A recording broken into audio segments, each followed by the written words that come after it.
एखादी गोष्ट कितीही पौष्टिक असू द्या, जर तिला आपण चुकीच्या पद्धतीने खाल्लं तर ती आपल्या पोटात जाऊन गडबडच करणार आहे. आणि बऱ्याचदा असं होतं ना, आपण बऱ्याचदा खूप पौष्टिक गोष्टी खातो, बाहेरचं खाणं टाळतो, सगळं काही चांगलंच खातो, तरीही आपल्या शरीराला त्याचा काही फायदा होत नाही आहे असं आपल्याला वाटतं. आपल्याला वाटतं की मी इतकं सगळं करतोय, मी इतकं हेल्दी खातोय, तरीही मला काहीच फरक दिसत नाही आहे. असं का होतं माहिती आहे? कारण बऱ्याच जणांना ते खाण्याची योग्य पद्धत माहिती नसते. आणि एखादी गोष्ट कितीही हेल्दी असू द्या, जर तिला आपण चुकीच्या पद्धतीने खाल्ली किंवा ती खाण्याची योग्य पद्धतच आपल्याला माहिती नसेल ना, तर तिचा आपल्याला काहीही फायदा होत नाही. आणि यामुळे आपले प्रॉब्लेम तर सॉल्व्ह होत नाही, उलट आपले प्रॉब्लेम्स वाढून जातात. आपल्याला वेगवेगळ्या प्रकारचे प्रॉब्लेम्स यायला लागतात. आणि मग याचमुळे डायजेस्टिव्ह प्रॉब्लेम्स, स्किन इश्यूज असे बरेचसे हेल्थ रिलेटेड प्रॉब्लेम आपल्याला येतात. या व्हिडिओमध्ये मी तुमच्याबरोबर शेअर करणारे अशा 5 गोष्टी ज्या तुम्ही चुकीच्या पद्धतीने खात आहात. नंबर 1, लसूण. बघा, लसूण एक असा पदार्थ आहे जो बरेच जण चुकीच्या पद्धतीने खातात. आता लसूण आपण रोज यूज करतो, रोज भाज्यांना फोडणी देताना लसूणचा वापर केला जातो. आणि नो डाऊट्स लसूणचे खूप सारे फायदे आहेत. आयुर्वेदात तर याला खूप जास्त चांगलं मानलं गेलंय. याचे भरपूर फायदे आपल्या शरीराला होतात.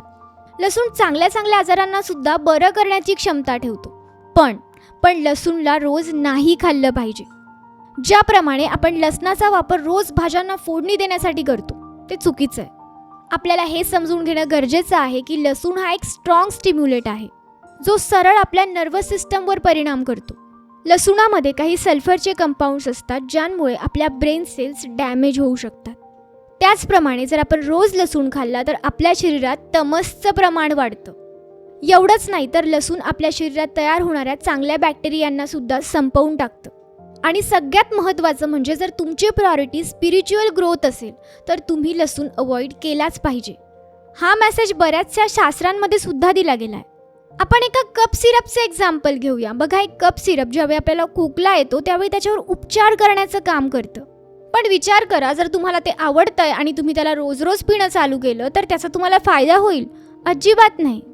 आणि आजकाल कुणीही अशा काही अफवा पसरवतंय की लसूण खूप चांगला असतो म्हणून त्याला रोज खाल्ला पाहिजे. नाही, आयुर्वेदात असं सांगितलं गेलंय की लसूण हा एक मेडिसिन प्रमाणे आपल्या शरीरावर उपचार करतो.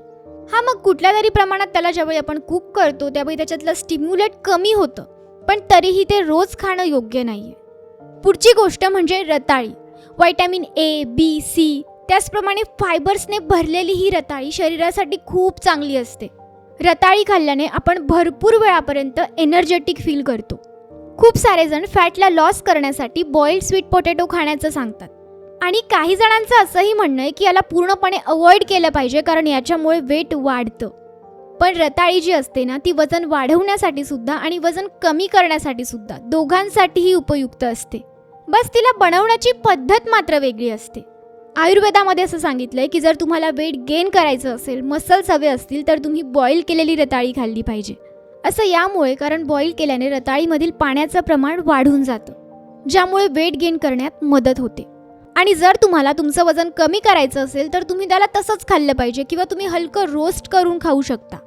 आणि जर तुम्ही त्याचं साल नाही काढलं तर तुमचं फॅट लॉस लवकर होईल. तर ही होती रताळे खाण्याची वेगवेगळी पद्धत. दोघांसाठीही, वजन वाढवणाऱ्यांसाठी वेगळी आणि वजन कमी करणाऱ्यांसाठी वेगळी. जर ही पद्धत समजून घेऊन आपण एखादी गोष्ट खाल्ली ना तर त्याचा आपल्याला जसा बेनिफिट हवाय तसा बेनिफिट मिळतो. पुढचं आहे तुळशीचे पानं. तुळशीचे जबरदस्त आणि खूप सारे बेनिफिट्स आहेत. याचमुळे तिला भारतातच नाही तर विश्वभरात बेस्ट मानलं जातं. पण आजकाल ज्याप्रमाणे लोक तुळशीच्या पानांचा वापर करताय त्यामुळे त्यांचा फायदा होत नाहीये तर नुकसान होतंय. याचं पहिलं कारण म्हणजे तुळशीची चहा पिणं. बघा, आयुर्वेदानुसार तुळशी आणि दूध हे एकमेकांच्या विरोधात आहेत. हे विरोधक आहार आहेत आणि या दोघांना एकत्र घेतलं तर बॉडीमध्ये टॉक्सिन्सच बनणार आहेत. त्यामुळे तुळशीवाली चहा पिऊ नका. यानंतर नंबर 4, मोड आलेली कडधान्य. कोणतेही कडधान्य असू द्या, कोणतेही, जर त्यांना मोड आणले ना तर त्यांचे बेनिफिट्स अजून वाढून जातात. हे इतके पौष्टिक असतात की जर तुम्ही यांना खाण्याची सवय लावली ना तर तुम्हाला कधीही कोणत्याही विटॅमिन पिल्स घ्यायची गरज पडणार नाही. हे जिवंत असतात म्हणून सेन्सिटिव्ह सुद्धा असतात. म्हणून यांना काही गोष्टी लक्षात घेऊन खाल्लं पाहिजे जेणेकरून त्यांचा तुम्हाला फायदा होईल, नुकसान नाही. कारण ते पचण्यासाठी थोडे जड असतात. आता सगळ्यात महत्त्वाची गोष्ट, मोड आलेल्या कडधान्यांना कधीही जास्त शिजवलं नाही पाहिजे, कधीही नाही. जर तुम्ही यांना खूप सारा जास्त वेळ शिजवलं तर यांच्यातले सगळे पौष्टिक तत्व नष्ट होतात. म्हणून जर तुम्ही रोज कडधान्य खात असाल आणि अजूनपर्यंत सुद्धा तुम्हाला त्याचा फायदा दिसला नाही आहे, तर याचा अर्थ हाच आहे की तुम्ही त्याला खूप जास्त शिजवून खात आहात आणि त्याच्यातले सगळे पौष्टिक तत्व नष्ट करून खात आहात. तुम्ही याला वेगळ्या पद्धतीने खाऊ शकता. तुम्ही याला कच्चं खाऊ शकता. कच्च्या काही पदार्थांमध्ये मिसळून, जसं टोमॅटो असेल, काकडी असेल, त्याच्यामध्ये मिक्स करून थोडंफार हलकं मीठ घालून तुम्ही याला खाऊ शकता. आणि कडधान्यांना संध्याकाळी 5 वाजेनंतर नाही खाल्लं पाहिजे.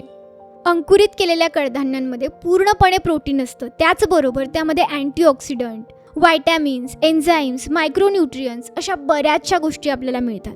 बस तुम्हाला त्यांना योग्य पद्धतीने खायचं आहे. आता बघूया आपला शेवटचा पदार्थ, जो आपण चुकीच्या पद्धतीने खातोय. तो म्हणजे काहीतरी स्टफ करून बनवलेले पराठे. पराठे कुणाला नाही आवडत, सगळ्यांनाच आवडतात. त्यांच्यामध्ये आपण वेगवेगळ्या प्रकारच्या भाज्या टाकून बनवू शकतो, म्हणून ते पौष्टिकसुद्धा असतात. पण इथे एक गोष्ट लक्षात ठेवणं गरजेचं आहे. ती म्हणजे जास्ती करून लोक कोबीचे किंवा मुळ्याचे पराठे बनवताना त्यांना डायरेक्ट स्टफ करतात. तसंच आहे तसं कच्चं त्यांना त्या पराठ्यांमध्ये टाकतात. असं केल्यामुळे आपल्याला ते खाल्ल्यानंतर त्रास होऊ शकतो, आपल्या पोटात गडबड होऊ शकते, गॅस होऊ शकतो. आणि आयुर्वेदानुसार तर गहूसोबत मुळ्याचं तसंही चांगलं कनेक्शन नाही आहे. आणि जर कच्च्या गोष्टीला पक्क्या गोष्टीसोबत मिक्स केलं तर त्याचं कॉम्बिनेशन अजून बिघडण्याची शक्यता असते. आलू पराठा खाण्यात काही प्रॉब्लेम नाही आहे, तसंही आपण बटाट्याला उकळूनच त्यामध्ये टाकतो.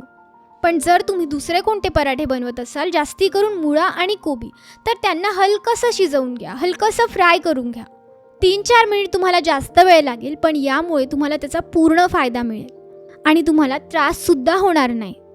तर मित्रांनो, ह्या होत्या अशा काही 5 गोष्टी ज्या आपल्यातले बरेच लोक चुकीच्या पद्धतीने खात आहे. कोणतीही पौष्टिक गोष्ट खाणं हे खूप चांगलं आहे, पण त्याचे फायदे आणि नुकसान आणि ते खाण्याची योग्य वेळ आणि योग्य पद्धत आपल्याला माहिती असली पाहिजे. तेव्हाच आपल्याला त्याचे पूर्ण फायदे मिळतात.